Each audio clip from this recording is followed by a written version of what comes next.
Good afternoon बच्चों।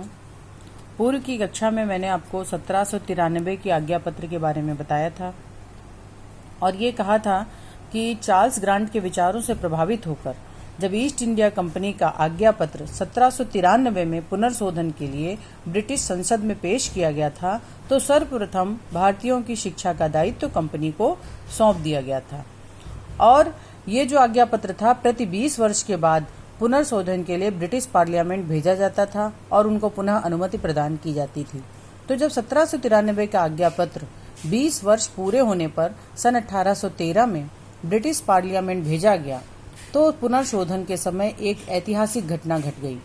वो ऐतिहासिक घटना क्या थी कि उस आज्ञा पत्र में कहा गया था कि प्रतिवर्ष कम से कम 1 लाख रुपए की धनराशि, अब यहाँ पर ध्यान दीजिएगा, पुनः प्रतिवर्ष कम से कम 1 लाख रुपए की धनराशि साहित्य के पुनरुत्थान तथा उन्नति के लिए, भारतीय विद्वानों को प्रोत्साहित करने के लिए तथा अंग्रेजों के अधीन भारतीय भूभाग पर भारतीयों में वैज्ञानिक ज्ञान के प्रचार एवं प्रसार के लिए अनिवार्य रूप से व्यय की जानी चाहिए। 1813 का चार्टर एक्ट इसीलिए बहुत फेमस है क्योंकि 1813 में इनको 1 लाख रुपए की धनराशि दे दी गई और उसमें कहा गया कि आप साहित्य का पुनरुत्थान करेंगे, भारतीय विद्वानों को प्रोत्साहित करेंगे और अंग्रेजों के अधीन भारतीय भूभाग में भारतीयों में वैज्ञानिक ज्ञान का प्रचार एवं प्रसार करेंगे। परंतु इस आज्ञा पत्र की सबसे बड़ी कमी यह थी कि इसमें 1 लाख रुपए के अनुदान की तो व्यवस्था की गई, परंतु शिक्षा के उद्देश्य, माध्यम और साधनों का कोई स्पष्टीकरण नहीं किया गया। आप फिर से पुनः ध्यान दे दीजिए, लिखा गया है प्रतिवर्ष कम से कम 1 लाख रुपए की धनराशि साहित्य के पुनरुत्थान के लिए। यहाँ पे इन्होंने ये नहीं क्लियर किया कि भारतीय साहित्य या आंग्ल साहित्य। बस यही हमारे एक लड़ाई झगड़े का मुद्दा बन गया और इस 1813 के चार्टर एक्ट के बाद बहुत बड़ा विवाद फैल गया और इस विवाद को भारतीय इतिहास में शिक्षा में प्राच्य पाश्चात्य विवाद के रूप में जाना गया। बहुत इंपॉर्टेंट है शिक्षा में प्राच्य पाश्चात्य विवाद। 1813 के आज्ञा पत्र के संदर्भ में जो सबसे बड़ा विवाद उछला वही हमारा प्राच्य पाश्चात्य विवाद के नाम से जाना जाता है। हम आपको पहले भी बता चुके हैं कि साहित्य के पुनरुत्थान के लिए किया। अब साहित्य के पुनरुत्थान में 2 गुट बट गए, प्राच्यवादी और पाश्चात्यवादी। प्राच्यवादियों का क्या मानना था कि प्राचीन भारतीय साहित्य, संस्कृति एवं विरासत का नए सिरे से शिक्षण तथा उन्नयन हो और संस्कृत, हिंदी, अरबी सहित अन्य मातृभाषाओं का विकास हो। प्राच्यवादी ये भारतीय संस्कृति के और भारतीय साहित्य के बहुत मानने वाले थे और इनका कहना था हमारी भारतीय संस्कृति और साहित्य खुद ही इतना समृद्ध है, हम क्यों दूसरी भाषा में जाएं। वे संस्कृत, हिंदी, अरबी भाषाओं को महत्वपूर्ण मानते थे, सबसे उच्च मानते थे और उनका कहना था हम आंग्ल भाषा के विकास में बिल्कुल भी नहीं जाएंगे, हम आंग्ल भाषा का प्रचार एवं प्रसार करना नहीं चाहते हैं, हम ये चाहते हैं कि हमारे प्राचीन भारतीय साहित्य का ही उदय हो।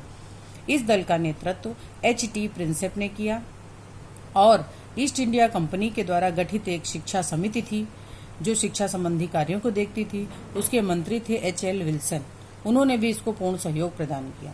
परंतु अब आप यह ध्यान दीजिए, पहले तो वो 2 गुट बने, प्राच्यवादी और पाश्चात्यवादी।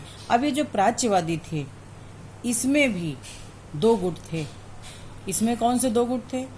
जैसा कि हमने आपको बताया कि नेतृत्व H.T. प्रिंसेप कर रहे थे। ये अंग्रेज जरूर थे लेकिन हमारी भारतीय संस्कृति से बहुत ज्यादा प्रभावित थे। उनका यह कहना था कि हमारी भारतीय संस्कृति इतनी समृद्ध है कि अगर जो इसको अंग्रेज अपना लें तो अंग्रेजों का पूरा परिवर्तन हो सकता है, क्योंकि उनका कहना था भारतीय संस्कृति और साहित्य अपने आप में अभूतपूर्व है।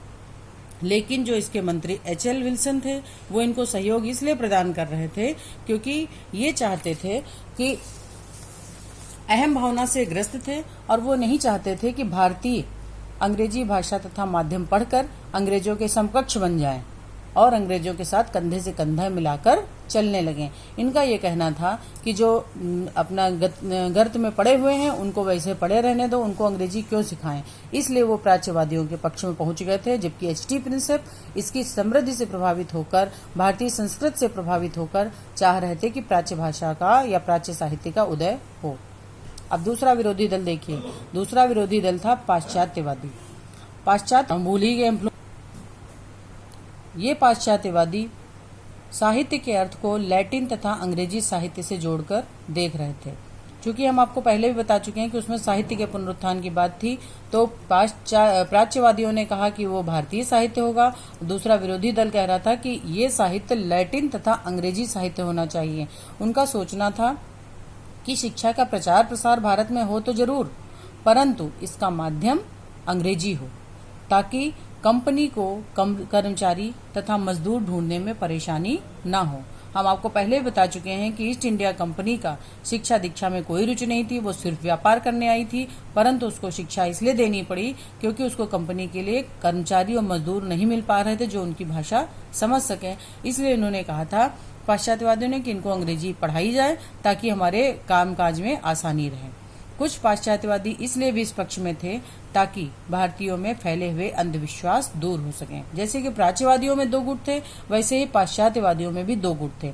एक तो अंग्रेजी इसलिए पढ़ाना चाह रहा था ताकि कंपनी के कामकाज में आसानी हो जाए, और दूसरा इसलिए चाह रहा था कि अंग्रेजी हम जब तक जानेंगे नहीं तब तक अंग्रेजों की रणनीतियों को हम नहीं समझ पाएंगे, जब तक अंग्रेजों की भाषा नहीं समझ पाएंगे तब तक हमें जान ही नहीं पाएंगे कि अंग्रेज हमारे खिलाफ कौन सी कूटनीति कर रहे हैं।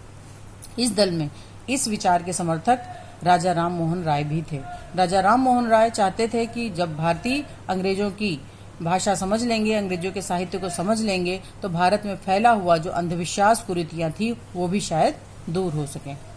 तो आपने देखा कि एक प्राच्यवादी और पाश्चात्यवादी का युद्ध चलता रहा, और 1 लाख रुपए की धनराशि उस समय बहुत बड़ी धनराशि हुआ करती थी, इसलिए ये युद्ध करीब 20 वर्षों तक चलता रहा, जब तक कि पुनर्शोधन पुनः नहीं हुआ।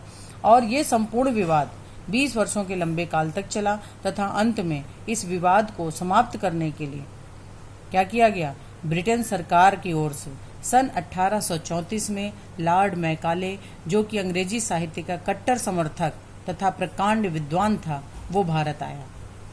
अब अगली कक्षाओं में आपको बताएंगे कि प्राच्य पाश्चात्य विवाद को उसने कैसे शांत किया। और चूंकि हम आपको अभी यहाँ पे एक लाइन बहुत इंपॉर्टेंट बता रहे हैं कि वो क्या था, अंग्रेजी साहित्य का कट्टर समर्थक, तो आप स्वयं जान सकते हैं कि इस विवाद का अंत कैसे हुआ होगा। अगली कक्षा में हम आपको मैकालेज मिनट या मैकाले का विवरण पत्र 1835 पे जानकारी देंगे। धन्यवाद।